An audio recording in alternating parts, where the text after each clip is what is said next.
सहना भवतु सहनौ भुनक्तु सह वीर्यं करवावहै तेजस्विनावधीतमस्तु मा विद्विषावहै। ॐ शान्ति शान्ति शान्तिः। ॐ पूर्णमदः पूर्णमिदं पूर्णात् पूर्णमुदच्यते पूर्णस्य पूर्णमादाय पूर्णमेवावशिष्यते। ॐ शान्ति शान्ति शान्तिः। श्रुतिस्मृतिपुराणानाम् आलयं करुणालयं नमामि भगवत्पादं शङ्करं लोकशङ्करं।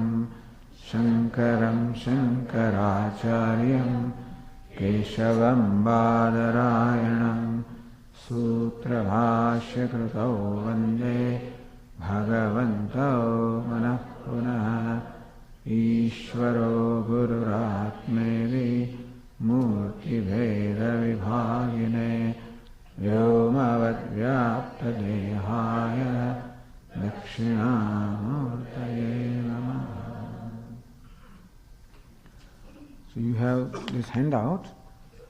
So this morning we'll chant all the verses of the Gita Dhyanam to begin with. Om Parthaya Pratibodhitam Bhagavata Narayane Swayam Vyasena Grathitam Puranamunina Madhye Mahabharatam Advaitamritavarshinim Bhagavatim Ashtadashaadhyayinim Ambatvāmanusandadhāmi Bhagavat Gite Bhavadveshinim. Namostu te Vyasa Vishala Buddhe Pullaravindayata Netra Yena Tvaya Bharata Taila Purnaha Prajvalito Jnanamaya Pradipa Prapanna Parijataya Totra Vetraikapanaye Jnanamudraya Krishnaya Gita Mrutaduhe Namaha. Sarvopanishado Gavaha Dugdha Gopalanandanaha Partho Vatsas Sudhir Bhukta Dugdham Gita Mritam Mahatar Vasudeva Sutam Devam Kamsachanuramardanam Devaki Paramanandam Krishnam Vande Jagadgurum. Bhishmadronatata Jayadratha Gandhara Nilotpala Shalyagrahavati Krupena Vahani Karnena Velakula Ashwathama Vikarna Ghora Makara Duryodhana Vartini Suttirna Khalu Pandavairnanadi Kaivartakah Keshavaha Parasharyavachassaroyamamalam Gitarthagandhotkatam Nanakyanaka Kesaram Harikatha Sambodhana Bodhitam Sajjana Shakpadairaharaha Pepiyamanam Muda Bhuyad Bharata Pankajam Kalimala Pradvamsina Shreyase Mukam Karoti Vachalam Pangum Langhayate Girim Yat Kripatamaham Vande Paramanandamadhavam Yam Brahma Varunendra Rudra Marutaha Stunvanti Divyaistavaihi Vedai Sangapadakrama Gayanti Yam Samagaha Dhyanavasthita Tadgatena Manasa Pashyanti Yan Yoginaha Yashyantanna Vidusura Suraganaha Devaya Tasmai Namaha.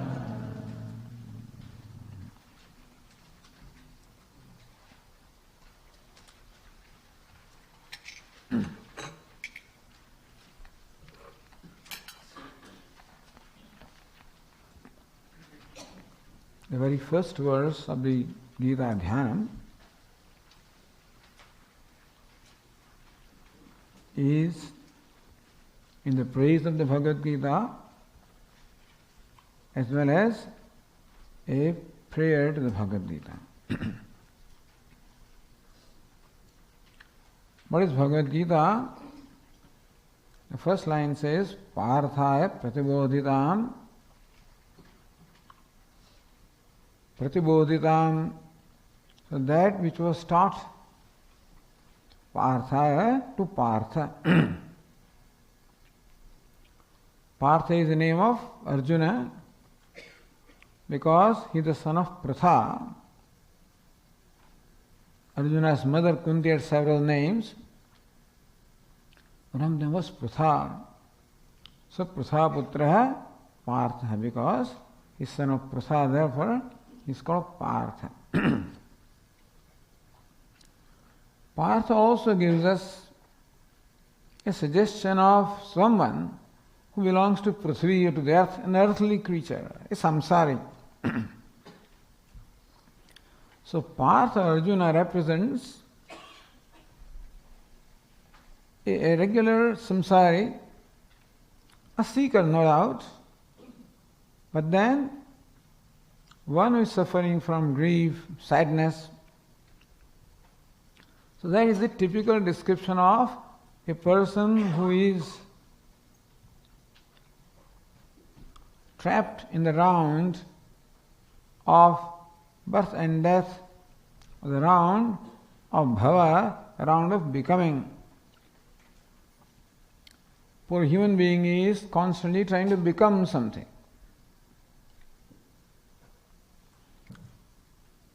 That I want to become something else. I want to become different from what I am. Is because I am not happy with the way I am. I find myself a limited being, suffering from a variety of limitations. And every time I think of myself, what comes before me is a person suffering from one or the other kind of limitation, which creates in me a sense of helplessness.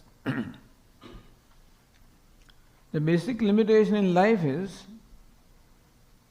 more often than not, I cannot have my way. I cannot have what I want to have. I cannot accomplish what I want to accomplish because, in spite of making my best efforts, I find that more often than not, I am not successful because there are many factors, many variables which seem to be working against me, which I cannot overcome, meaning that I don't have a control over what the outcome of my action will be.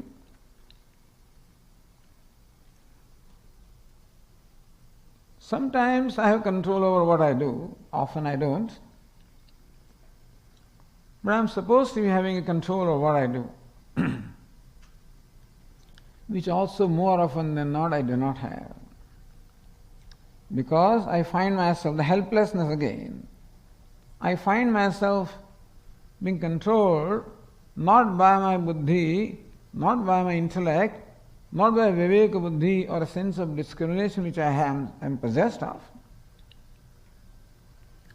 That viveka buddhi or the sense of discrimination the freedom of choice, determining what is right and what is wrong, what is beneficial to me, what is not beneficial to me. When I'm in my right mind, I'm able to distinguish between these two and make a choice which I consider is favorable to me, useful to me, for my well-being. Because everybody wants his or her well-being. And when I'm in my right mind, what is the right mind? When I am not controlled by any impulse, such as anger, such as jealousy, such as passion, when not controlled by any one of these impulses, then I do have the freedom of choice, that I can choose what to do, what not to do, how to do. Kartum shakyam, akartum shakyam, anyathava kartum shakyam. That's the privilege that a human being has, that he has the freedom to choose. Kartum shakyam, possible for him to do what he wants to do. Akartam shakyam, he can choose not to do something also.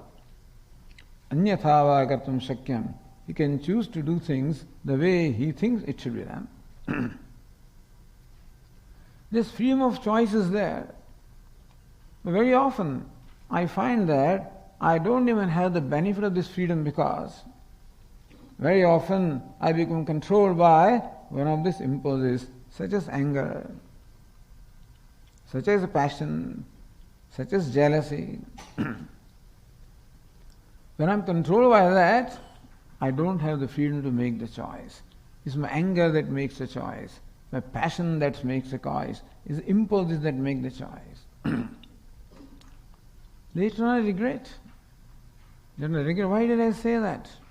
Why did I do that? Why did I not do that? Kimaham papam akarvam, kimaham sadhuna akarvam. Kimaham papam akarvam, why did I do that wrong action? A sinful action, why did I perform that? Kimaham sadhuna akarvam, how come I failed to do that virtuous act? When it was time for me to give some money to somebody, my mind said, don't give him. The greedy self from inside says, don't give him, he doesn't deserve it. Mind finds some justification of not doing what I should be doing. Later I regret, I said, I have a lot of money, how come I could not part with some money for this person? Kimaham sadhuna karvam, how come I failed to do what was the right thing to do? Kimaham papam akarvam, why did I do what was not right to do? I sometimes find myself doing what is not right for me to do and failing to do what is right to do. This is a sign of dependence. This is a sign of bondage. This is a sign of limitation. And when it comes to the result or the outcome again, I cannot have what I want. Sometimes it happens that I get what I want even better than what I want. But often, not what I want or quite contrary to what I want. So there is uncertainty in life. There is uncertainty. The future is uncertain. And I am not comfortable with uncertain. I am only comfortable with certainty. I am comfortable with, if I can control things, I can have my way, I am not comfortable with uncertainty. That causes anxiety in me. That causes also apprehension in me. That sometimes causes fear in me. Causes all kinds of stresses. So persons suffering from a variety of kinds of stresses, such as worries, anxieties, fears, finding himself being controlled by his own impulses, such as anger, etc. That is a typical samsara. And all of this makes me sad, unfortunately. This not being able to control myself, being controlled by impulses, not having my way, makes me feel unhappy and sad. So therefore usually the life of human being is pervaded by sadness or grief. And that is how the Bhagavad Gita begins. So Parthaya Pratibodhitam. Who's Partha? Partha means Arjuna. But Arjuna represents is a representative of our day-to-day person, a typical person. Arjuna himself says to Lord Krishna, Chanchalam manah Krishna, O Lord, my mind is restless. Pramati balavadridham. It churns me from inside. It is very obstinate. It is very strong. I think that to control my mind is even more difficult than controlling the wind. That's typical helplessness again. This helplessness makes us sad. That's how sadness or grief arises, as we'll see in case of Arjuna. But it is because of Arjuna that we have the Bhagavad Gita. With the Bhagavad Gita, if Arjuna was a different kind of adhikari, Arjuna was a fit person, not suffering from grief, not suffering from sadness, possessing the purity of mind, having those qualifications, then we may have an Upanishad but not Gita. So we have the teaching of Brahma Vidya, which are taught to the Uttamadhikaris or Adhikaris, the students who are very fit to grasp the Brahma Vidya that the teacher unfolds.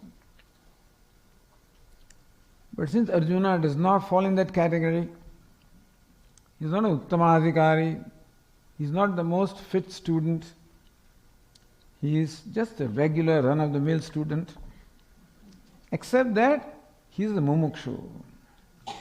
Important thing is, he is a mumukshu, he is desirous moksha. He has viveka or discrimination now as to what it is that he wants in life. It took him some time. A lot of churning and struggle took place in his mind. But finally he came to his understanding. And he submitted himself before Lord Krishna, saying, Yash shreyasyat nishchitam bruhitan me. Oh Lord, please teach me that by which I can get nishreyasa, I can get moksha, I can get freedom forever. I want the happiness that should come and not go.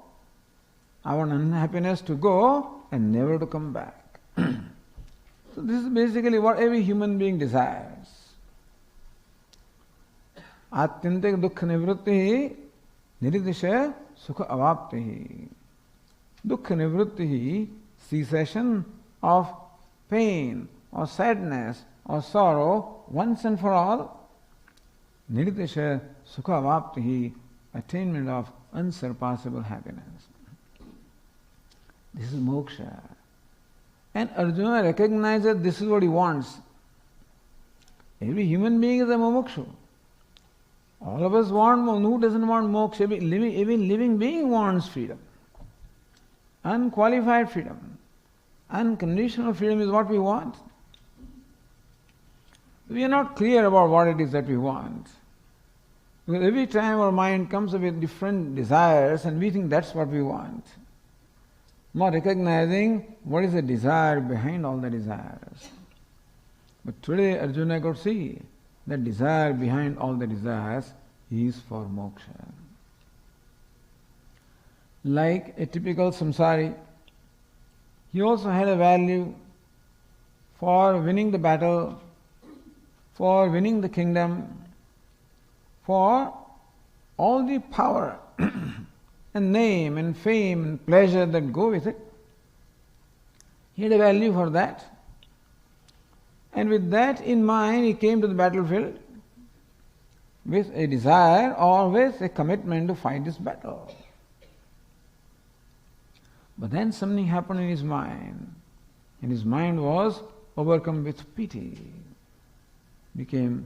As a result, he became very sad. He was grieving. So grief-stricken Arjuna, however, in that grief somehow, he recognizes what it is that he wants. Grief is not the only criterion for qualifying us for Brahma Vidya.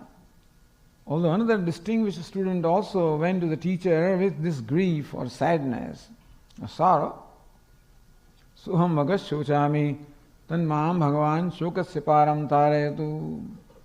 None other than sage Narada, the divine sage, Devarshi Narada, the divine sage, goes to Sanat Kumara and pleads before him, please release me from this grief, pull me out of this ocean of grief.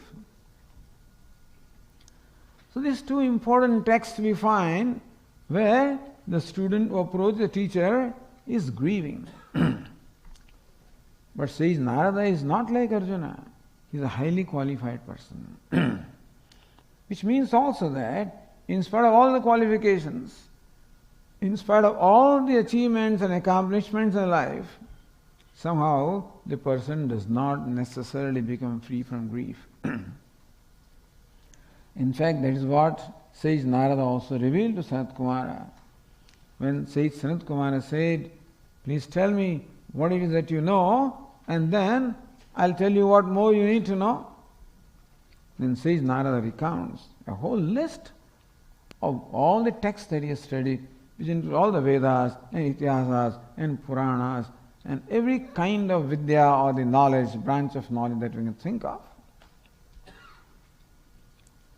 And then he also has understanding. He admits before his teacher Sanat Kumara, Soham Bhagavad mantra vedayavasmi natu atmavid, that I know only mantras, I know the texts, but I do not know the purport of the text. I do not have the knowledge. I do not have knowledge of the self. All right, so you don't have knowledge of self. What does it matter? No. Shrutam yetad bhavadrishebhyah. Shrutam me bhavadrishebhyah. Tari shokam atmavid. Oh, sir, I have heard from revered people like you that it is the knower of the self that crosses the grief. And I don't know the self. Even though I know the text, all possible texts I know, and so many other branches of knowledge I have mastered, what I should have known, what I should know, that I do not know. That Tarana Vidya I do not have. Swami used to tell us a story of that Tarana Vidya. Like this Pandita who wanted to cross the river. And so he rides a boat, the boatman is taking across the river. Pandita is a very learned person, very talkative person. He needs to talk. So he starts a conversation, this boatman, and asks him, have you studied Sanskrit literature? He says, what? Sanskrit literature? I never went to school. You haven't studied literature? He says, no. 1/4 of your life is gone. That fellow became very sad. I lost 1/4 of my life? He says, yes. Have you studied music? You know classical music? So all music I know is how to shout, in this board, nothing else I know. I don't know classical music. Another 1/4 of life is gone. Have you learned any form of art? Any painting, any sculpture? Nothing. I haven't studied. I have no time, no inclination. 1/4 of life is gone. 3/4 of life is gone. That boatmen became extremely sad. As they were talking, unfortunately, a flash flood came and the river was flooded. The boat was sinking. The boatman asked this Pandita, do you know swimming? He says, no, the whole life is gone. So that's called Tarana Vidya. If you have that, you have it. If you don't have that knowledge, it doesn't matter what else we have. So this is like the ocean of samsara in which we are, drowning. And this one vidya, one knowledge called Tarana Vidya, which enables me to cross this ocean of samsara, is most required by human being. Yajñātva neyabhoyonyat jñātavyam avashishyate. Bhagavad Gita says, knowing which nothing remains to be known. Etat buddhva buddhiman syat krutakrutyasya bharata. Lord Krishna says to Arjuna, Hey Bharata, knowing this, a person becomes intelligent in the real sense and becomes krutakritya, gains a fulfillment in life. So that's a knowledge which brings fulfillment in life. Each one of us wants fulfillment. That is moksha. But we do not know what is the means of moksha, which, like anybody else, Arjuna also did not know. And his life was spent in seeking and accomplishing all worldly siddhis of powers. Arjuna was a very powerful person, a man of name and fame and high recognition, a very successful person. And still, he found himself grieving and found no solution to his problem. Fighting the battle also doesn't seem to be a solution, or leaving the battle also doesn't seem to be a solution. Doesn't know what the solution is. Shishyasteham shadimam tvam prapannam. Arjuna said, Oh Lord, I'm a disciple. I'm surrendered to you. You please teach me. So this combination of Partha, Parthaya pratibodhitam bhagavata narayana swam. The second part of the first line says, Swayam bhagavata narayana pratibodhitam. Bhagavata narayana pratibodhitam. Arjuna was taught the Bhagavad Gita by none other than Bhagavan Narayana, Lord Narayana, who incarnated as Lord Krishna. This is a great combination of the teacher and the disciple. It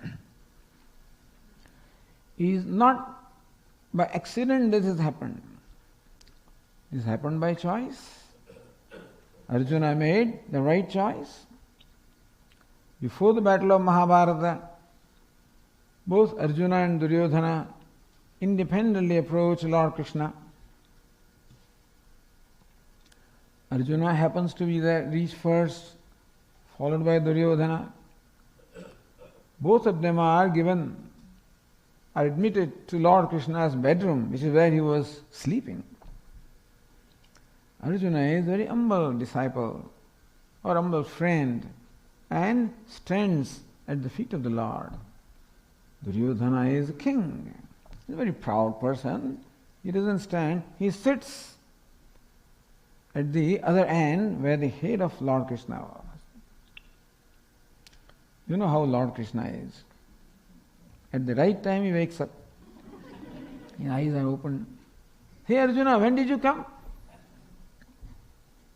Because he did not see Duryodhana, saw Arjuna. So, sir, Duryodhana also is here. You come to seek your help. For what? In the battle of Mahabharata. That's going to begin. Please join our side. So thus they were in fact soliciting the help from all of the kings, and Duryodhana was able to get the majority there. Most of the kings joined Duryodhana, and some of them then joined the Pandavas. They had come to Lord Krishna seeking his help. Lord Krishna says, look, both of you are equal to me. I cannot therefore go to one side and not the other side. So I will give you a choice. That on one side I will be there, you can choose me, except that I will not wield any weapon, nor will I fight the battle. Will not wield the weapon, nor will I fight the battle. I'll be just there. That's one choice. Or you have this vast army of mine, well trained. You can choose that. So Arjuna says, I saw you first. Therefore, I'll give you a choice. I'll give you the first choice. Duryodhana was not happy at all, like in his own mind, but he had nothing to say because it is true that Lord Krishna saw Arjuna first. And also Arjuna was younger of the two. So he got to choose first. So Duryodhana was praying in his mind, let Arjuna choose Lord Krishna, let him choose that, I want army. And Duryodhana's prayers were answered. Arjuna made the choice. He says, Lord, I want you on my side. I won't wield the weapon. I will not fight the battle. Does not matter. I want you on my side. Why is it so? Because he has a Shraddha. He has a trust that Lord Krishna is the Lord.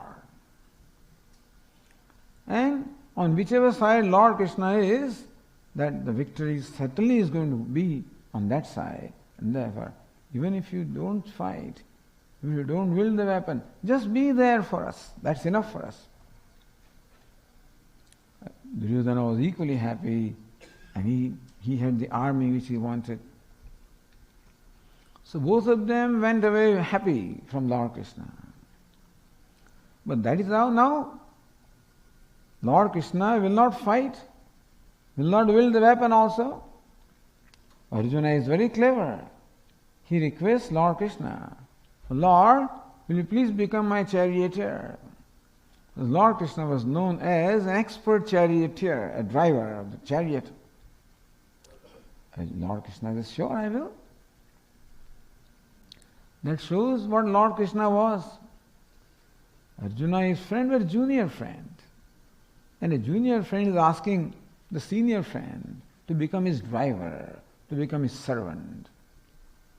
Lord Krishna has no hesitation at all. If that's what you want me to do, I'll do that. That shows the freedom there. That there is nothing that inhibits Lord Krishna. If somebody asks me, Swami, will you do the vacuum? Yes. What do you mean? You're asking me? How can you ask me to do that? I can't do something which is below my dignity. Well, Lord Krishna has no dignity. He has no ego. That shows freedom. That is available to do what is required to be done. As a Swami would say that every situation calls for a response from us. In every situation, we have to play a role. And this situation required Lord Krishna to play the role of a charioteer, of a servant, an obedient servant too. Lord Krishna is an obedient charioteer. You know why I am saying that? Because in Mahabharata itself, there is a case of a charioteer or a driver who was not obedient. Another extremely well-known charioteer was Shalya, who was equally well-known as a great charioteer. And during the last day of the battle, Karna was appointed the general of the Kaurava army.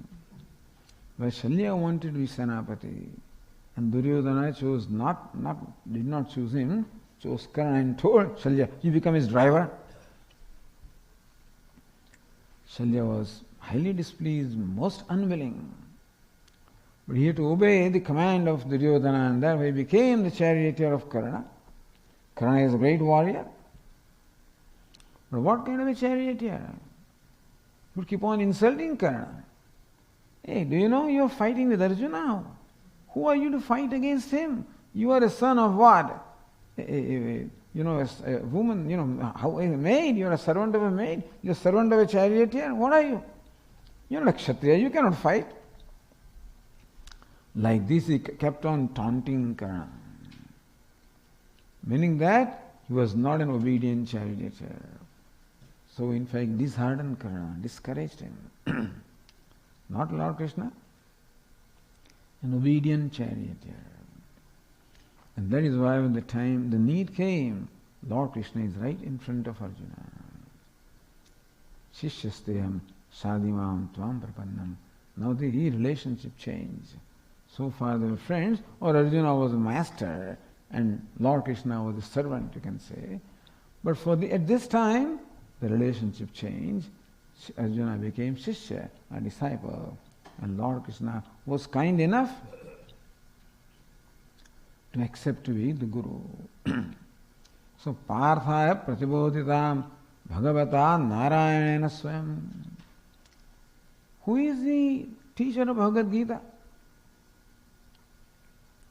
Lord Krishna. Who is Lord Krishna? Narayanena Swayam. Swayam Narayana. There is another important here.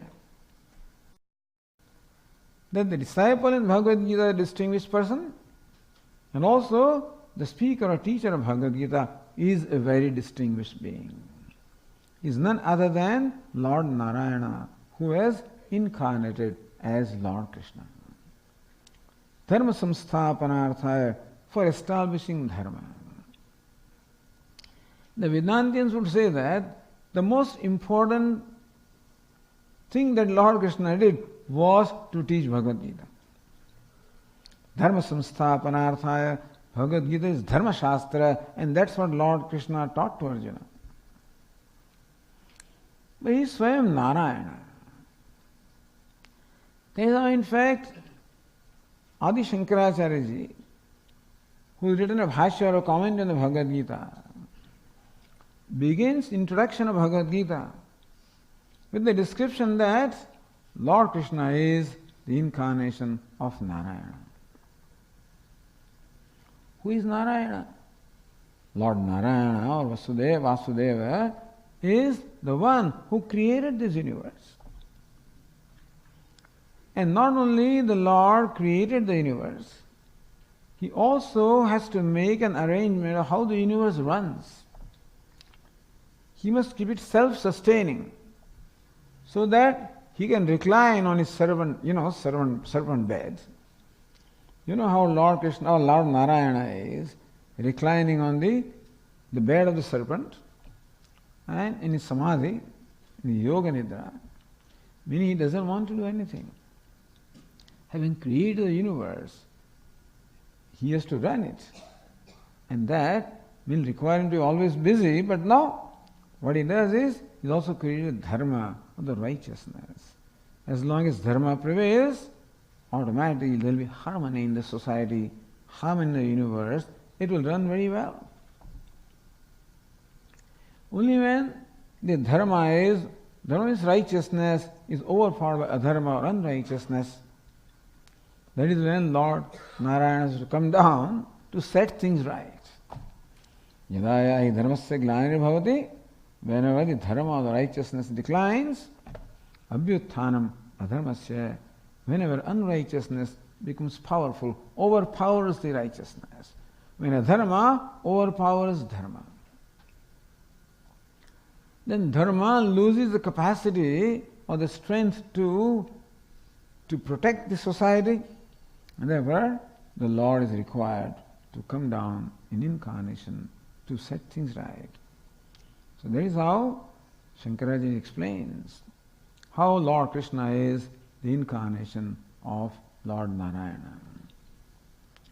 Lord Narayana made the arrangement in order for dharma to be sustained. And Shankaracharya explains that the Vedic dharma is twofold. Dvivido hi vedokto dharma. The dharma is twofold. Pravritti lakshana, nivritti lakshanascha.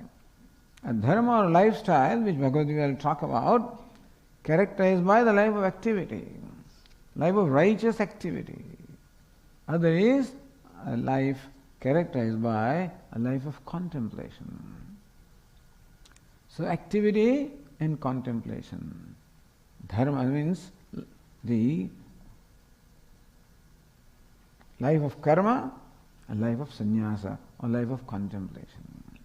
So this is twofold dharma. Pravritti marga, nivritti marga. For the pravritti or righteous activity, and nivritti is a life dedicated to the contemplation, where the activity, cessation of activity and accompanied by the contemplation upon the self. So these two kind of dharma the Vedas teach. And as long as people follow this dharma, society runs very smoothly.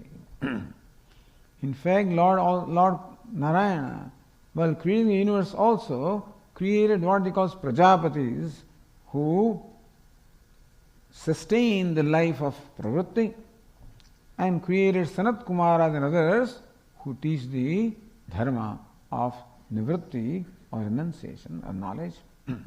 So karma and jnanam. Dharma characterized by karma, dharma characterized by jnanam. However, when this does not work, then Lord Narayana takes an incarnation. And Lord Krishna is the incarnation of Lord Narayana. This is a very important thing.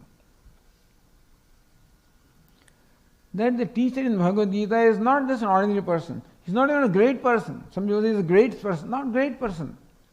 He is Lord incarnate. Narayana Swayam Parthaya Prativodita. Swayam, Lord Narayana himself taught this to Partha or Arjuna. Very important.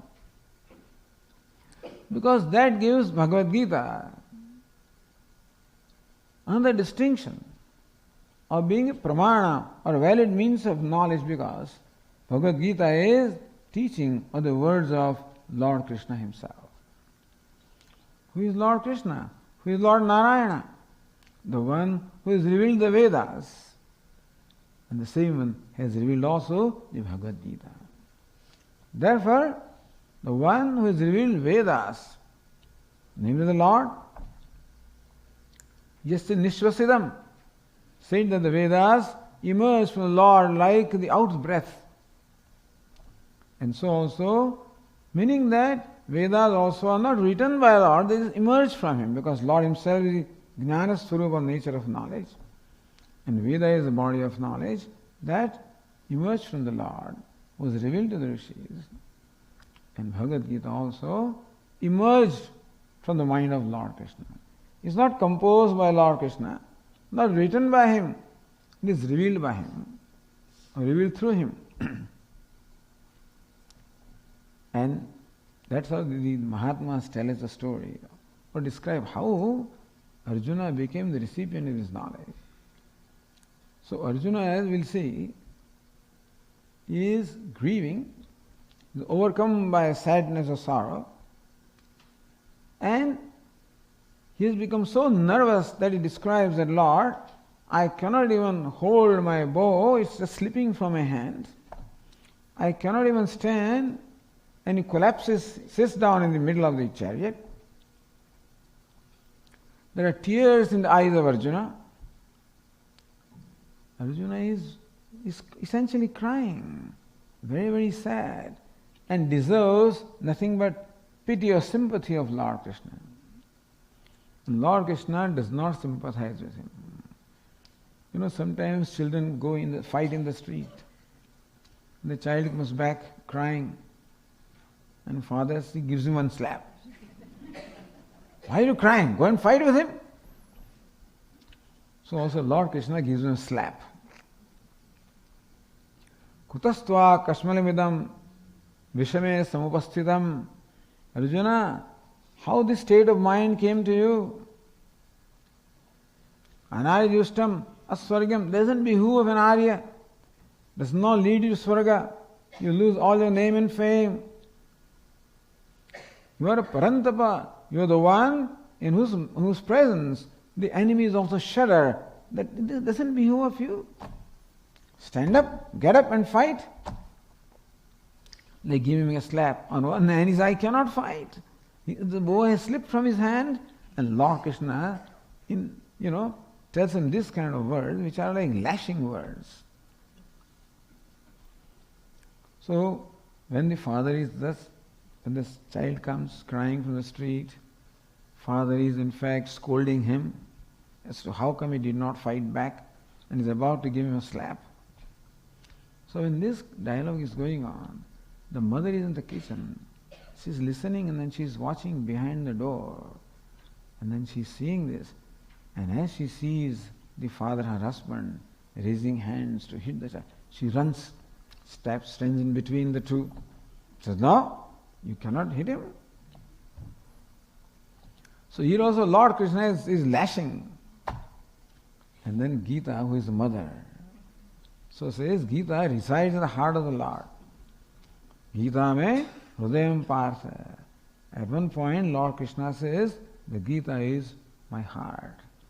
So mother sitting in the heart is watching this father scolding the child, admonishing him.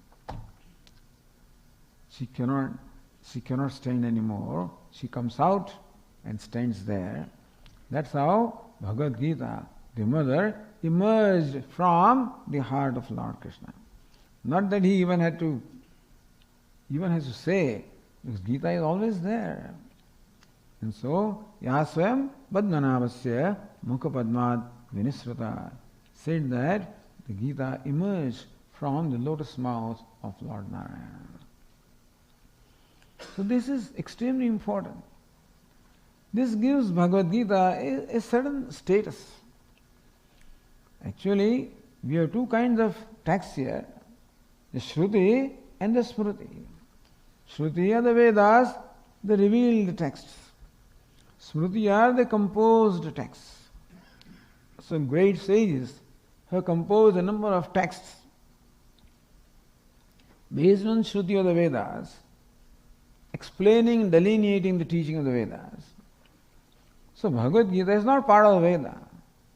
Therefore Bhagavad Gita does not qualify to be called Shruti. And still Bhagavad Gita has the same status as the Vedas. We look upon Vedas as Pramana Grantha, a valid means of knowledge. So also Bhagavad Gita is Pramana Grantha, the valid means of knowledge, because it comes from none other than Lord Narayana. We'll see all of this as we go along in the Gita. But the most important things are, the student is Partha and the teacher is none other than Lord Krishna. And it is by choice that this happened. Arjuna made the right choice. Lord Krishna himself tells him, Bhaktosi me sakha cheti, you are my devotee and you are my friend. Therefore, it's prompted by the Shraddha and the Bhakti, the faith and devotion for the Lord, Arjuna made the right choice. And that's how Lord Krishna is in front of him as the very teacher. Perhaps one of the most luckiest person is Arjuna, who has the opportunity of directly conversing the Brahma Vidya with Lord Krishna. So this is the background of Bhagavad Gita. We'll continue with this discussion of that verse in the introduction. We'll give a break for 15 minutes for coffee, and please come back after that. Om Sahana Vavatu Sahano Bhunaktu Sahaviryam Karavavahai Tejasvina Tamastuma Vidrishavahai. Om Shanti Shanti Shanti. Let us recite the first verse of the Dhyanam. I will chant and please repeat after me. Om Parthaya Pratibodhitam Bhagavata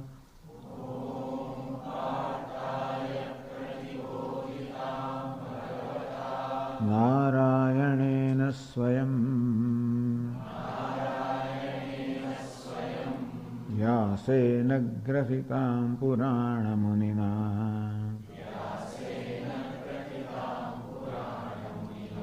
Madhye Mahabharatam Advaitamritavarshinim Bhagavatim Ashtadashadhyayinim Ambatvamanusandadhami Bhagavad Gita Bhavadveshini.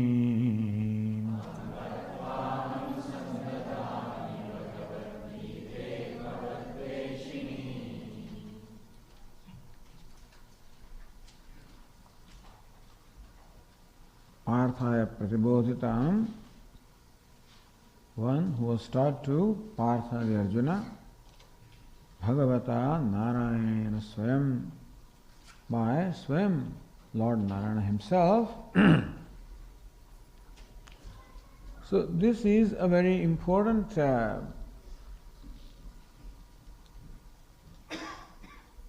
truth about Bhagavad Gita, which we should keep in mind, that the teacher of Bhagavad Gita is none other than Narayana. That is important because then we would have Shraddha or faith in our mind. Because the teaching should be listened to with Shraddha, should be followed with Shraddha. In the communication between the teacher and the student, Vedanta in particular, the Shraddha or the implicit trust that the student has in the teacher becomes very important. Trust or Shraddha, not in the sense that the student simply accepts or follows what the teacher says. The Shraddha that is called for here is, Shraddha means faith, is, in our Swamiji's words, giving benefit of doubt to the teacher. As long as the teacher says things that are in conformity with our beliefs, we don't have a problem. But when teacher says something which is quite contrary to what I believe, then there is a problem. Because usually it's our ego that comes in the way of accepting anything that is hurtful to the ego. And therefore very often, rather than questioning my own understanding, I dismiss the teacher, I dismiss the text. For lack of Shraddha, lack of faith, reverence, devotion. Shraddha is not just faith, is devotion and reverence, all of this combined. So student has that kind of relationship with the teacher. The student looks upon the teacher as a trustworthy person, as a knowledgeable person. And the student has the confidence that whatever the teacher says is right. So that's the Shraddha. So we also need that kind of Shraddha for the Bhagavad Gita. Because Bhagavad Gita is what we call Pramanam, the valid means of knowledge. If we examine right now,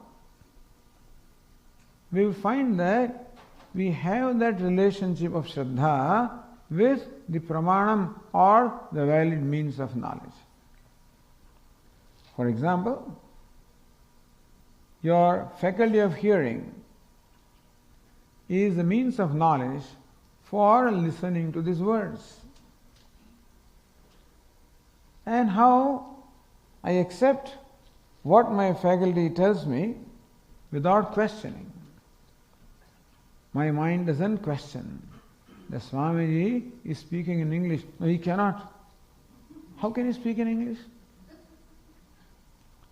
Swami is talking Bhagavad Gita. No, he can't be talking Bhagavad Gita. Meaning that we do not question the information, the data, or the perception that is given to us by our faculty of hearing, which is pramanam, the valid means of knowledge for hearing the words. You are looking at me. Can't be Swami. Cannot be. How can it be? So your eyes tell you that this Swami is sitting here, and your mind says, I don't believe. But then we believe what the eyes tell us, what the ears tell us, what the organs of perception tell us, because we have trust that they reveal to us what is. Let's go Shraddha. That what the eyes are showing me is right. What the ears are enabling me to hear is right. So how we don't question eyes or ears or the valid means of knowledge? Then the mind may have a different opinion. It can't be Swami. No, he was in India. How can I be here? So mind may question. But if I have the Shraddha in my ears or my eyes are revealing that Swami is sitting here, then I'll be able to find the reasoning to convince my mind that it has to be Swami. Yes, he was in India, all right. It just takes 24 hours for a person to travel from India to United States. Even though he was there 3 days ago, he could very well be here. Meaning that I can come with an argument which is the argument in keeping with what the Pramana reveals. It's not that I question the eyes, but then I question my own conclusion and provide the appropriate argument to validate what the eyes say, show. So this relationship we have with Pramanam. Bhagavad Gita also is a Pramanam. And that kind of implicit faith, if we have, if we listen to the teaching of the Bhagavad Gita, with that implicit faith, the impact that it will have would be much different from when we listen to a questioning mind. Asking question is one thing, and questioning is another thing. Question is doubting, question is challenging, non-believing. No, not a questioning mind, but with an open mind. Questions, of course, Vedanta always encourages. And Arjuna also has the liberty to ask a number of questions, and Lord Krishna is very happy also to answer them. But Arjuna is not questioning Lord Krishna. At one point, Arjuna is perturbed, and therefore he is quite disturbed from within, and that disturbance he expresses in words. That, O Lord, if in your opinion knowledge is superior to karma or action, why are you asking me to engage in karma? Why don't you directly impart the knowledge to me? O Lord, by your words you are confusing me. You are as though confusing me because you cannot confuse. Your words are definitely have to be clear. It is because of my dull intellect, limitation of my own intellect, that I am confused. Not that you are confusing me, but not being able to grasp the purport of what you are saying, my ignorant mind is confused. So, in Arjuna's words we see that reverence, see that trust. And then only, of course, what Lord Krishna teaches will impact upon. So am I talking about the Shraddha? Why? Because you look upon Bhagavad Gita also as Pramanam. Just as eyes are the Pramanam for showing me colors and forms, and ears are Pramanam for revealing the sound, so also Bhagavad Gita is the Pramanam for revealing the truth. In the words of Puja Swamiji, the words of Gita are like the mirror where we see our own self, meaning that the Gita reveals the true nature of our own self, which is quite different from what we take ourselves to be. And therefore, so what the Gita says about the self, what the Gita says about the world, what the Gita says about Lord, all of this is quite different from what I think. I already have a set of notions about myself from the birth, and that gives rise to the notions about the world. It also gives rise to notions about the Lord. My mind right now is full of notions or delusions about the self and the world and God.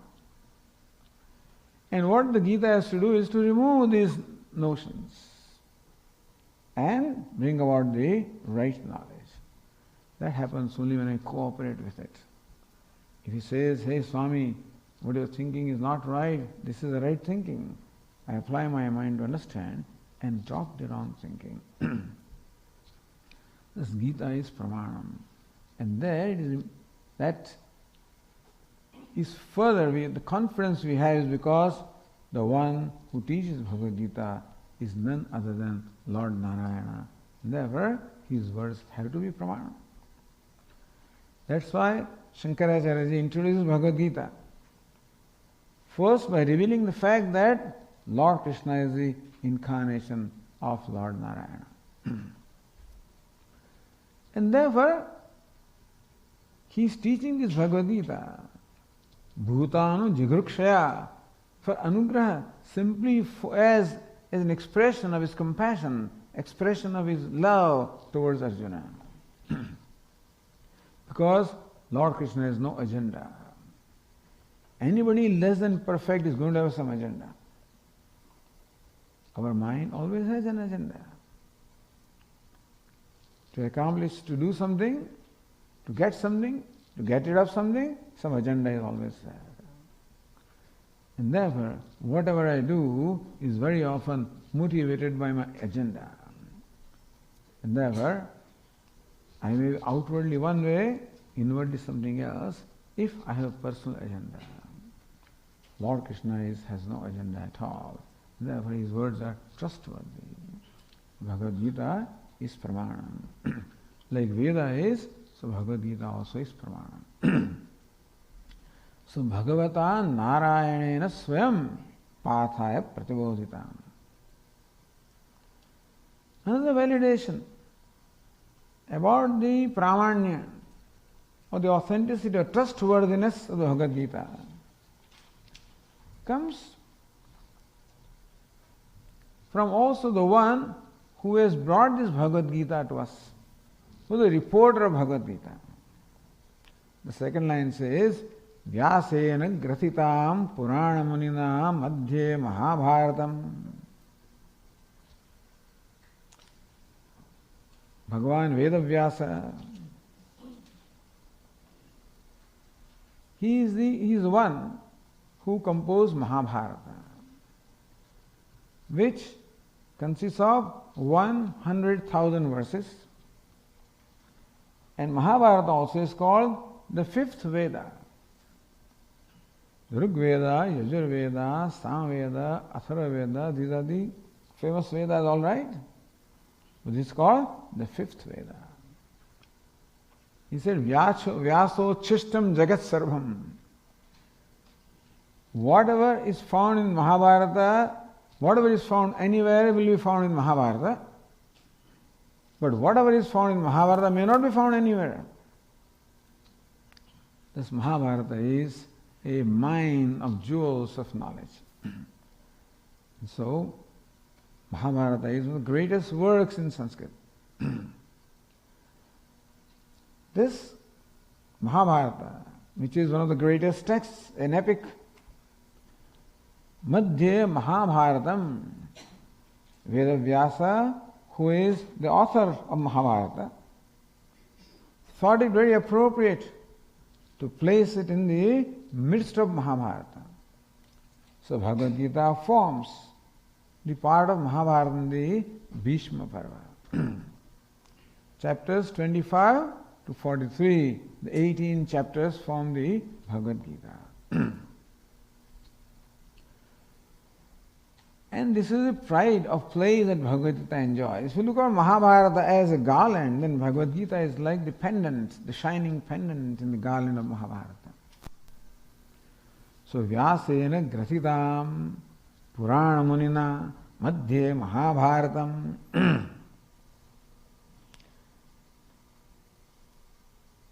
So Lord, our Swami used to say that the reporter is very important. The quality and the authenticity of the gospel depends upon who reports it.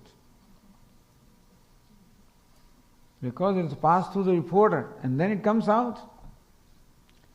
So is the reporter here none other than Vedavyasa. Next verse itself, Vedavyasa is praised as Vishala Buddhe. So one whose intellect is vast, one of vast intellect. So, can you imagine intellect of Vedavyasa? I mean, the composer of Mahabharata, and also is called Vyasa. Vyasa also means the composer or the arranger. So he has arranged, edited the Vedas It is said that formerly in Satya Yuga there was only one Veda. But the people in Satya Yuga had the kind of intellect to be able to master the Veda, entire Veda. When we came down to Treta Yuga and then Dwapar Yuga, when Veda Vyasa came, the capacity of the intellect had become so deteriorated that it is impossible, essentially impossible for human beings to be able to study the entire Veda. And the Veda Vyasa, in fact, divided the whole text into 4 Vedas, Rig Veda, Yajurveda, Samveda, Atharvaveda. And then said that, okay, Swadhyaya Adhyetavya, one is obliged only to study one's own branch of Veda. Meaning that no more necessary to study all the 4 Vedas, one Veda that's traditionally coming down in your family. This also is a great thing to do, is this editing, rearranging the Vedas. So Vyasena Grathitam Purana Munina. So Veda Vyasa's Purana Muni. Purana means ancient, ancient sage. Or Purana Muni, the Muni who composed the Puranas, also is called Purana Muni. Muni means Mananashila, one who is contemplative by nature. Contemplating what? Contemplating upon Ishvara, or the reality. Whose mind always dwells in Ishvara is called a Muni. So whatever comes out from him comes from that level of contemplation. Therefore Mahabharata is one of the greatest texts. And Bhagavad Gita finds a place of pride in the Mahabharata. That also shows how important Veda Vyasa thought it to be. Since Veda Vyasa is reported, it is most reliable report. Number 2, since Veda Vyasa placed it in his own Mahabharata, therefore also he considers it the most important. There's another validation for the greatness of Bhagavad Gita. One is, it is taught by none other than Lord Narayana. Number 2, it is placed in the middle of Mahabharata by none other than Veda Vyasa, who is also looked upon as omniscient. Veda Vyasa also looked upon as Sarvagnya or omniscient. Then third line says, Advaitam Pravarshinim Bhagavatim Ashtadashadhyayinim. What does Bhagavad Gita do? Advaita Amrita Varshinim. Varshinim, who showers. Amrita, the nectar. Advaita of non-duality. Bhagavad Gita is the one that showers the nectar of non-duality. In fact, non-duality itself is nectar. Nectar of non-duality or nectar that is non-duality. What is non-duality? That we can understand when you understand what duality is. Duality means bheda. Bheda means mutual exclusion. When two things exclude each other, they are said to be different from each other. Two things are said to be different from each other when they exclude each other. So flower is one entity. And then, this paper towel is, now all our wealth is gone from here. But anyway, we'll bring it back. Huh?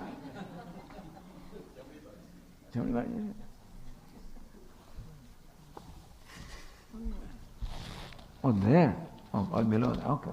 And there are lots of things underneath. Okay. Yeah. I have not even examined it completely. Look at this. That's plenty. Ghado છે કે નહીં બધા? નથી? Okay. We'll bring our pots back.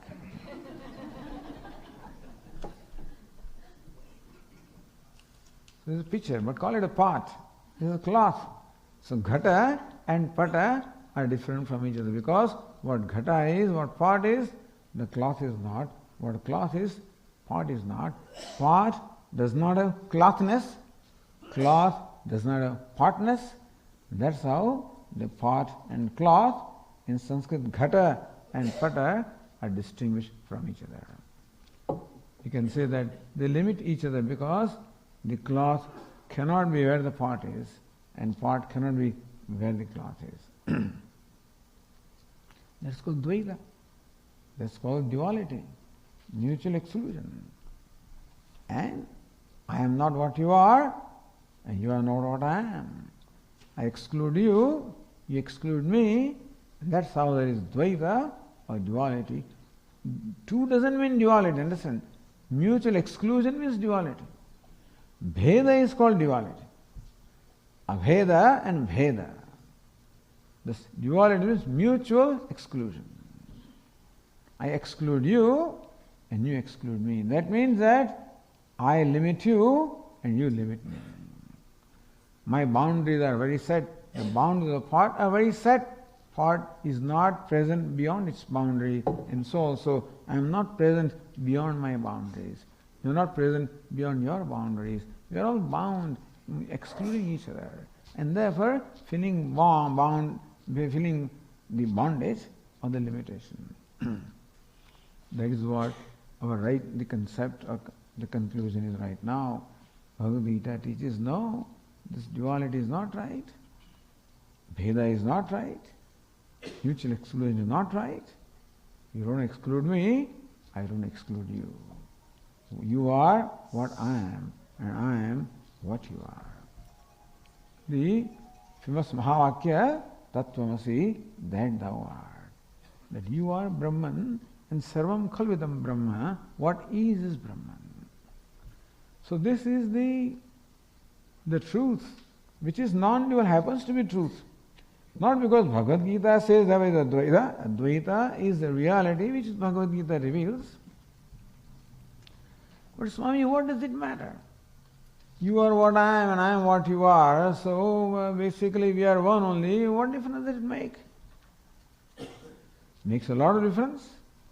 Now you don't feel excluded by me and I don't feel excluded by you. See, there can be many, but there need not be duality.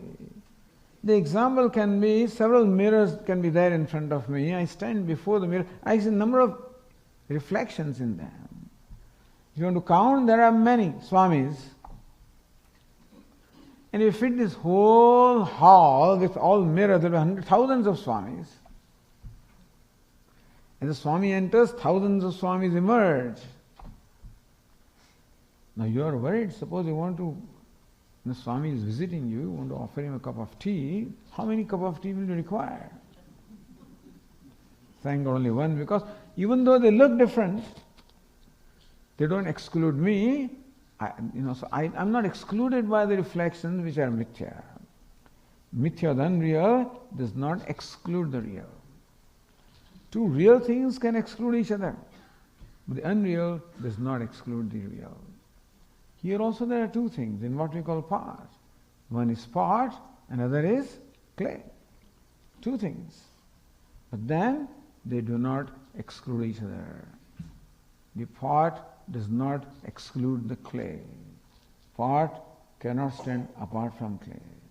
So two does not necessarily mean the duality. Does not mean division. Veda also means division. Similarly also, there is no division between you and I. The consciousness that you are is the consciousness that I am. Plenty of occasion and opportunity to study this in the Gita. But this Gita reveals that reality is one, non-dual. That's what Vedanta reveals, of course. So, Advaita Amritavarshini, it showers the nectar of Advaita or non-duality. And this non-duality is called, the Amritam is called nectar and ambrosia. Amrita means what? That which makes you free from Mruta or death. It is said that if you partake of the ambrosia or Amritam, you become immortal. And therefore the Devatas or denizens of heaven are still immortal because they have the ambrosia. Although poor Devatas don't get to consume that ambrosia. So there is one part, of ambrosia, of Amritam. That came from the Milky Ocean. Lord Dhanvantari brought that out. And then Devatas and Asuras fought with each other. And finally Lord Narayana, being what he is, was able to, exclude all the Asuras, and Devatas were able to consume that Amritam or ambrosia. So they are immortal. But the devatas don't get to consume or even taste that ambrosia. They only see, that's all they can do. But that's also enough. So that the amrutam makes you immortal. Although that amruta, ambrosia of heaven, doesn't make you immortal forever, it gives you a relative immortality. Shine punya martyalokam vishanti. You can be in this swarga or heaven as long as the punyas last, and when the punyas are exhausted, you come back from where you started. This is a different kind of ambrosia or amrutam, which makes you free from death once and for all. Tameva viditva atimrutyameti nanyah pantha vidyate ayanaya, says Shvetashtra Upanishad. Tameva viditva atimrutyame mrutyam atyeti. Mrutyam atyeti. One transcends the death. Viditva by knowing. Tam means him, the self or the Paramatma. By knowing Paramatma, one transcends the death. So transcending death is called immortality. Not that you become immortal. Nobody can become immortal. Because whatever you can become is going to be immortal. I can become something. I can become, 3 times the weight that I have, 4 times the height that I have. I can have, become very knowledgeable person, very powerful person, etc. I can become something. But regardless of what I become, I'm going to be only limited. So from one limitation, I go to other limitation. So one cannot become immortal. One can discover that one is immortal. That's what Bhagavad Gita enables us to discover what our true nature is. Kshetrajñam chapimam vidhi sarvakshetreshu bharata. Lord Krishna says, He Bharata, He Arjuna, I'm the self in all the beings. So knowing yourself as a self of all. That's what Bhagavad Gita teaches. And so, Advaita Amruta Varshing, showering the nectar of the knowledge of immortality, knowledge of non-duality. Which makes me immortal? No. I discover that I'm immortal. Atha martyo mruto bhavati atra brahma samashnute. The Upanishad, martyo amruto bhavati. The mortal becomes immortal. Mortal cannot become immortal. Mortal will remain, by becoming process, remains only mortal. But discovers that I am immortal. Bhagavad Gita enables us to discover the true nature of ourselves, which is immortality, which makes me once and for all free from death. I was free from death. Now I discover that freedom from death is my nature. Ashtadashadhyayinim consists of 18 chapters. And these 18 chapters are broadly divided into 3 sections. The first section of the first 6 chapters, the second section of the second 6 chapters, the third section of the last 3 chapters, where the scholars explain to us that the famous Mahavakya is revealed in these 18 chapters. Tattvamasi, or Aham Brahmasmi, I am Brahman. Tattvamasi, you are a Brahman. This Mahavakya, the major statement, has just 3 words. Tat, Tvam, Asi. Tat means that which is Brahman. Tvam means you, the individual. Asi, you are Brahman. Brahman means limitless. Brahman means complete. You are the whole. You are the complete. You are limitless. See, the construction of the sentence is important. You are limitless. You are the whole. It doesn't say you will become whole. You will become limitless. You are the whole. You are the limitless. That's what Gita tells me about myself. Most amazing that I have to go to Bhagavad Gita to learn who I am, because I have all the wrong notions about myself. I take myself to be a limited being and suffer from a sense of limitation. Gita says, you are limitless. You are, meaning as you are right now, you are limitless. You don't want to become limitless, just discover that you are limitless. So this Mahavakya, Tat Tvam Asi, is elaborated in these 18 chapters. The first chapter talks about the Tvam or the self. Second 6 chapters talk about Tat or Ishvara, and the last chapters talk about the identity between Tat and Tvam, Jiva and Ishvara. Advaita Varshinim Bhagavati. Bhagavati. Bhagavan. Bhagavan means the Lord who possesses the sixfold Bhaga, or the glories, sixfold glories. Aishwaryasya Samagrasya Dharmasya Yashasah Shriyah Vairagyasya Mokshasya or Jnanasya Shannam Bhagatingana. These 6 are called Bhaga. Aishwarya, the overlordship. Dharma, the righteousness. Yashaha, the glory. Shri, the wealth or the beauty. Vairagya, the dispassion. And Jnanam, the knowledge. The one that possesses all of these in total measure is called Bhagavan. And Bhagavati is the feminine of Bhagavan. So Bhagavati, Bhagavad Gita is called Bhagavati. Meaning that she possesses this greatness and this glory. Meaning that it can do the same thing that Bhagavan can do. What can Bhagavan even do to us? At the most he can give us knowledge. What else can he do? Other thing when he does, it doesn't, help us much. So there are many demons who perform great penances and ask of all kinds of powers from the Lord, and Lord gave them, but they remained where they were. So simply by getting these powers, simply by getting the mightiness at the level of body, the knowledge or the information level of the intellect, all of this doesn't really make me free from limitations. And so, the best thing that anybody can give is this knowledge that you are limitless as you are.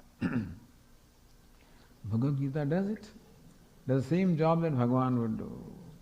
And therefore it also, you can look upon, in fact in India, Bhagavad Gita is looked upon as Devi, as a goddess. There are temples dedicated to Bhagavad Gita, the Gita Mandir, temples dedicated to Bhagavad Gita. There was one Mahatma a number of years ago, his name was Swami Vidyananda. And he built the first Gita temple, and then he built several others, and others are coming up. Now that is of course giving the status of a goddess to Mother Gita. Like for the Gayatri there are temples now. So Gayatri also is given the same status as a divine mother. So Bhagavad Gita also is looked upon as divine mother.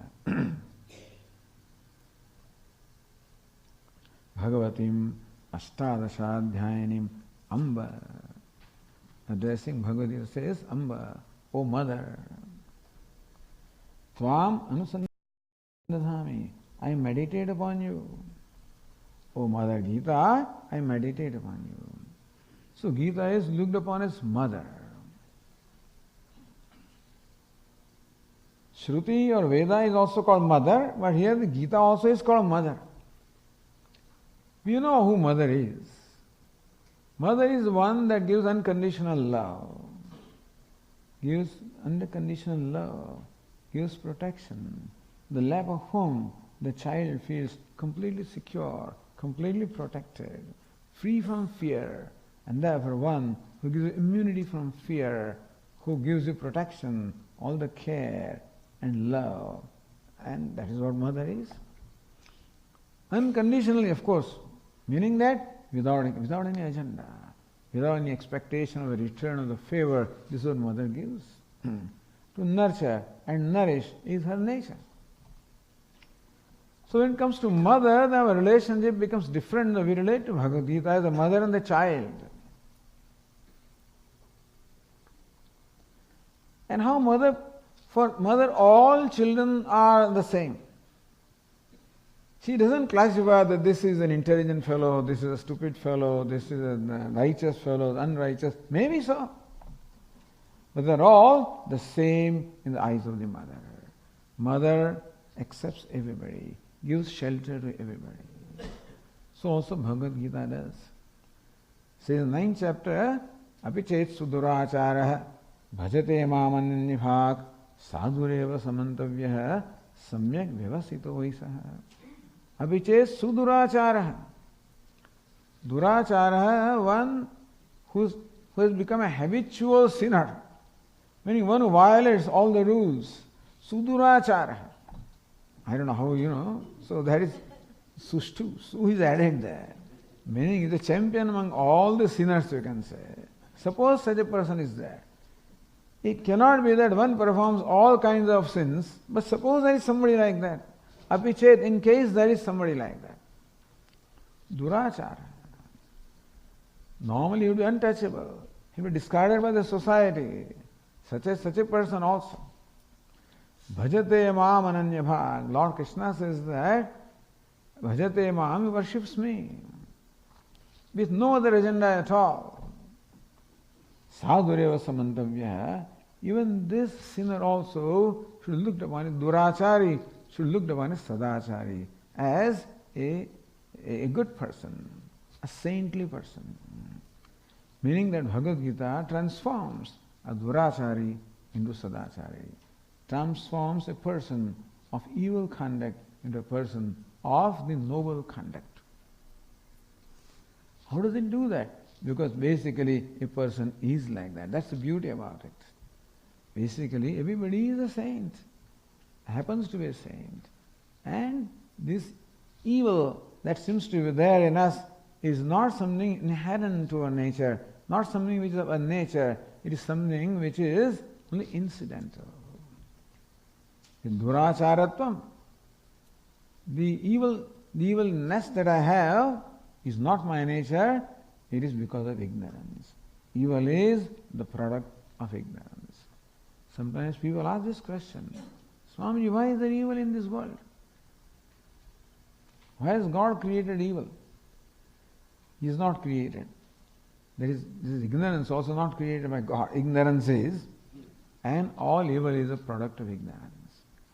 Wherever you see an evil, wherever you see an anger, wherever you see anything unbecoming,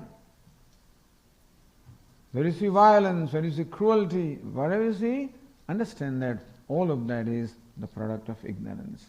Our Swami says that there is no such person as a criminal. He is given to the act of criminality. It's a different thing. There is no sinner. Person is given to act of, unbecoming acts. Person is not criminal. Person is not a sinner. Person is noble. In fact, everybody is a saint in the core of the heart. And therefore, even Bhagavad Gita doesn't have to make us saints. We already are. All that she needs to do is to remove the veil that stifles the manifestation of my saintliness. Samyak vyavasito vaisaha. All that is needed in self-transformation is vyavasaya. Vyavasaya means a commitment, a determination, a right conclusion, right determination, right commitment. Even in the greatest sinner, happens that now I want to become a saint. I want to become a bhakta of the Lord. I want to surrender to the Lord. The moment he does that, Bhagavad Gita says, now you are accepted by me. Sadhureva samantavya. You will definitely become a sadhu. You will become also a person of good conduct. You become a person of saintly nature. Shashvat Shanti. And ultimately, in short time, he gains what we call the lasting peace. Meaning that Bhagavad Gita has place for everybody. So, even Striyo Vaishyas Tatha Shudraha, where the Shruti also doesn't accept some people. Everybody is not qualified for Vedas. At least that is the traditional view. Nowadays we haven't kept those kind of boundaries or exclusion, but then traditionally the teaching or the listening of the Vedas, recital of Vedas and studying Vedas is only restricted to some people, and some are excluded from that, good, bad or indifferent. And Lord Krishna mentions that. Striyo Vaishyas Tatha Shudraha. So, thus, according to the orthodox view, the Stris meaning women, Vaishyas meaning the Vaishya, the business class, Shudra meaning the lowest caste, they don't have an opportunity to study the Vedas. Does it mean that they'll be deprived of what the knowledge that Veda gives? Is no. Sriyo Vaishasta Sudraha Tepi Yanti Param Gatim. Lord Krishna, they also gain the Param Gatim. They also get the ultimate accomplishment, namely moksha. So everybody has a place here. You know, you must have heard the name of Saint Tulsidas, who has composed very famous Ramcharitmanas Ramayana in Hindi. And he looks upon this Ramcharitmanas as like a manas, like a lake. And the lake has what do you call the landings, you know. So you can climb down and then take a bath in the lake, or you know. They are called ghata, or landings. So one landing is for the bhaktas, one landing is for the jnanis, one landing is for the yogis. The fourth one is for whom? For everybody else. Those things will have steps, you have to climb down. This one has the slopes, animals also can go in there, you know. So all of them have entry. So Ramcharitmanas, everybody is an entry. Bhagavad Gita, everybody is an entry here. And everybody will be blessed. Because she is mother, she doesn't see any difference between children of different qualifications. And therefore, her gates are open for her heart is open for everybody. So she is addressed as Amba, O mother. Tvam anusandadhami, I meditate upon you. So study of Bhagavad Gita is meditation upon Bhagavad Gita, contemplation upon Bhagavad Gita. And what is subject matter of Bhagavad Gita? The self, Advaita, the non-duality. Non-dual self is the subject matter of the Bhagavad Gita. And therefore, when we are deliberating on Bhagavad Gita, in fact, we are deliberating upon the nature of our own self. Anusandadhami. Anusandhanam also, you know how the arrow is placed on the bow? You must have heard this famous story of Arjuna, that Pandava prince and Kaurava princes were all studying archery and other martial arts from the teacher Dronacharya. And when the training is complete, the teacher wants to conduct a test. So for that, what Dronacharya, the teacher, has done is placed a bird made of clay with two eyes, is placed on the top of a tall tree, and now the students are invited one by one. The condition is that you have to shoot the right eye of that bird. One by one they all come and they don't succeed. Finally Arjuna comes. Then Dronacharya asks him, "Hey Arjuna, what do you see?" "I see the tree." "You see the whole tree?" "No sir, I see the branch of the tree." "The whole branch of the tree?" "No, the tip of the tree." "The whole tip?" "Not the bird." "The whole bird?" "Not the two eyes." "Both the eyes?" "No, right eye." So shoot. That's how Arjuna shot and, targeted and met with his objective of shooting the right eye of that bird. So anusandhanam, meaning that aiming my arrow at the target. Upanishad talks about the arrows also, and the bow, pranavodhanu sarohyatma brahmatal lakshamuchyate, comes in the Mundaka Upanishad. Pranavodhanu, the prana omkara is like the bow. Sarohyatma, the ahankara is the shara, is the arrow. Brahmatal lakshamuchyate, Brahman is said the target laksham. And then says Brahmatal lakshamuchyate,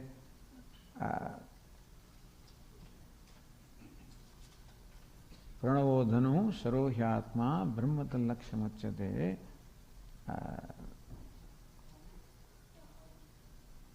Vedavya sharavat tanmayo bhavet. Nischay nam. Sharavat tanmayo bhavet.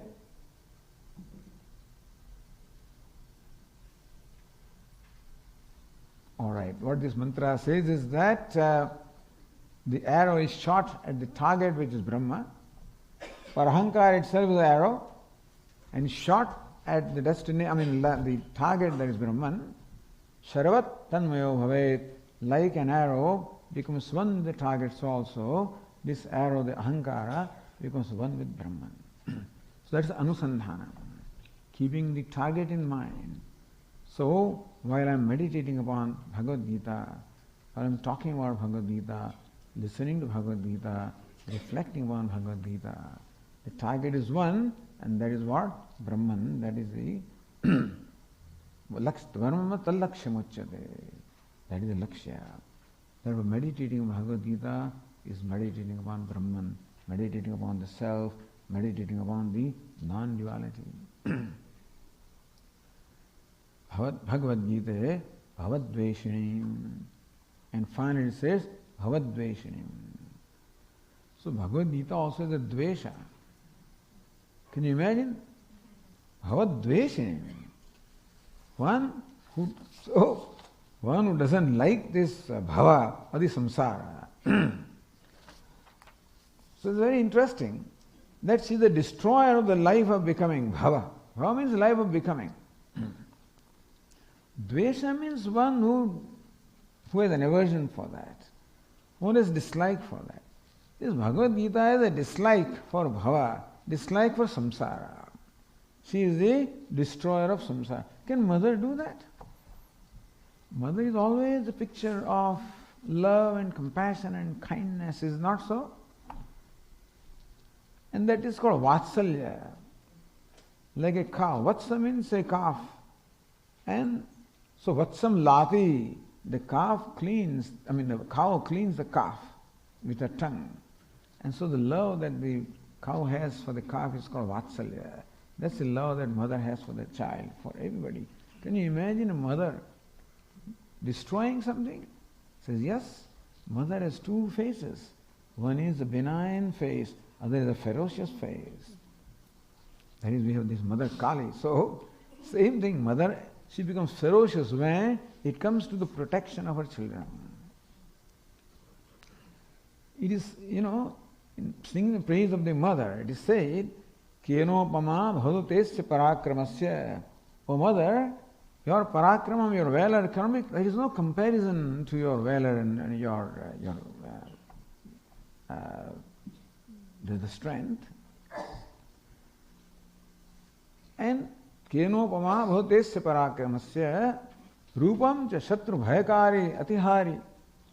Your two forms, Shatru Bhayakare, that which causes fear in the Shatru or the enemies, and that which causes joy in the minds of the devotees. Chitte Krupa Savarnishthurdaja Dushta. So we read in the Puranas the mother goddess fighting with demons and destroying them. So Chitte Krupa, is she a destroyer? In a way, yes. But Chitte Krupa Savarnishthurta. She only appears Nishthura, she appears very cruel in the battlefield, but within her mind, there is only Krupa, only compassion. Meaning that even when she performs the act of fighting in the battle, that also is done only out of compassion, because the demons are also her children only. But then how do you liberate them? These demons cannot be liberated in a normal way that other adhikaris will be liberated. Only way to liberate them is to send them to heaven directly. So they have an easy passage. They ask Mother Goddess. So Drashtivikam bhavati prakarodi. Why do you fight with these demons? Why do you turn them to ashes simply by your sight? You can do that. Simply looking at them, they will turn into ashes. Why don't you do that? Why do you take the trouble to shoot arrows and the weapons at them? Why do you do that? Why do you take all the trouble? The answer is given. It's only because by shooting the weapons or arrows at them, when they pierce them, they get purified by that and directly they go to heaven. And so mother is mother for everybody. But then her treatment is different. To the devatas, the treatment is one, the benign face comes out, and to the demons, another face comes out, the ferocious face comes out. This bhava is a demon. Samsara is a demon torturing her children. she sees that all the children are being tortured by this samsara, by this ignorance. Said about Shankaracharya also, Ajnanantar Gahanapatitan Atmavidyovadeshahi Tatmalokan Bhadavashikha Tapa Papachamanan. Said about Shankaracharya, who is the incarnation of Lord Dakshinamurti. Says, here Lord Dakshinamurti sees that all these people in the world, all of them are suffering. There the samsara is compared to a forest. There is forest fire in which these people are trapped. The flames are coming from all directions and torturing them. So Lord sees that. Shankaracharya sees that. Bhavadavashikha tava papachyamanam, meaning those fellows who are scorched by the flames of the bhava, the samsara, in the forest fire of samsara. How do you rescue them? Ajnanantar Gahanapatitan, that's the forest of ignorance. How do you rescue them? Atma Vidyopodeshehi, Tratum Lokan, for rescuing them, for releasing them from samsara by the teaching or by the knowledge of self, non-dual self. So Lord Dakshinamurti saw this. That's what is happening to people. So what does he do? Muktvamanam. Dakshinamurti doesn't speak. He only gives silent sermon. But he has the best of the students in terms of Sanat Kumaras. His silent sermon also communicates to them, and that's all right for him. But Dakshinamurti saw that now this won't work in Kali Yuga. Muktvamanam. He sits under the banyan tree, that also won't work. Mulato Nishpat. He gives up his Vatavruksha, he gives up his Maunam, he starts walking, he starts, so Shambhor Murti, Chardi Bhuvane, Shankaracharya Rupa. This is the embodiment of Lord Dakshinamurti in the form of Shankaracharya. Now we see him traveling, wandering everywhere on the earth. So that is how bhavadveshani, because when you are trapped in this bhava or samsara, then you have to be rescued, and therefore Lord Mother Gita sees the only way to rescue them is by self-knowledge. Because they are trapped in the forest born of ignorance, and self-knowledge is the only solution to that, and that's what Advaita Amrutavashinim, she showers the ambrosia of the knowledge of non-duality. That's how destroys the bhava or the samsara for her children. So she destroys the enemies, protects the children by also this. So she gives vatsalya to the children also and protects them by destroying the enemies. So typical mother. Not the mother who will run away when it comes to fighting. She'll do that also. So this mother, every mother does it anyway. When it comes to the last thing, then they will, they'll fight for their children. But here this mother is very powerful mother also, who can destroy these demons of ignorance and rescue her children into this liberation that comes from the knowledge. So that is the Bhagavad Gita, the glory of Bhagavad Gita. We are happy that we could start again this Bhagavad Gita the third time. First time I think Puja Swami started in 86. Second time I believe I was told it started in 98. And now we're starting in 2016. Now, of course, people say, Bhagavad Gita, do something else. Take some other text. And second round, I was not around, then they took some other text, some Viveka Chudamani or the Panchadashi, etc. But there are a few people who want somebody to start Panchadashi.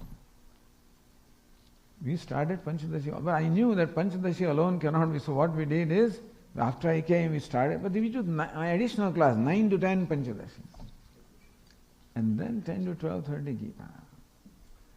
Those people who requested Panchadashi came 1 week, dropout rate, after a few days they themselves disappeared anyway, so we didn't have to worry about it, but that's what it is. And so I think you can listen to Bhagavad Gita any number, anusandadhami, you can constantly contemplate. And paunah punyena shravanam kuryat, may you listen to it again and again. But every time we listen, Bhagavad Gita may be the same, but we are different. And therefore, every time we listen, we get something much more than what we did in the past. It is called, like the ocean is Ratnakara, is a mine of jewels. So the Bhagavad Gita is a mine of jewels. And more you probe into that, more and more jewels come out. Most amazing how every verse of Bhagavad Gita is like a jewel and can bring about meanings of different depths. And never, even though the same teacher may be teaching same chapter, it is never the same. Because teacher also hopefully may be different, may change. Even if he has not changed, the listeners definitely have changed. And therefore it always comes out in a different way. It's never the same. I remember in Ahmedabad many years ago, at 3 locations we were doing chapter 3. The same verse came. Every time it was different, depending on what the audience is. And so even though you are listening to Bhagavad Gita a second time, or even third time, it's not the same thing that you're listening to. Bhagavad Gita is different every time. It is a mine of jewels, and then therefore it gives you more nuggets all the time for you to contemplate upon. Gives you new and new insight. And so it's always worthwhile to listen to Bhagavad Gita. Why should Swamis keep on talking about Bhagavad Gita? All Gita, Jnana, wherever you go we talk Bhagavad Gita. Why? You don't get bored? Never. Because it's always ever fresh. Nitya Nutanam is ever fresh. Knowledge of course is ever fresh. And the Bhagavad Gita reveals knowledge also is equally ever fresh. In other words, it's never stale. It's never the same, never stale, ever fresh. Ever new insights.